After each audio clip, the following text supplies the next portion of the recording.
Hickeys, also known as love bites or kiss marks, are bruises that occur when someone sucks or bites on the skin, causing small blood vessels to rupture. Here are some ways to get rid of hickeys. Cold compress. Apply a cold compress or ice pack to the hickey for 15 to 20 minutes several times a day. This can help reduce swelling and inflammation.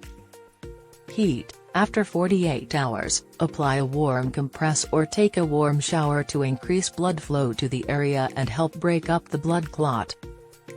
Massage. Gently massage the hickey with your fingers or a soft bristled toothbrush to break up the blood clot and increase blood flow to the area. Vitamin K cream. Apply a cream or lotion that contains vitamin K to the hickey. Vitamin K is known to help with blood clotting and can help speed up the healing process. Banana peel. Cut a small piece of banana peel and place it over the hickey for 10 to 15 minutes. Banana peel contains antioxidants and can help reduce inflammation and promote healing.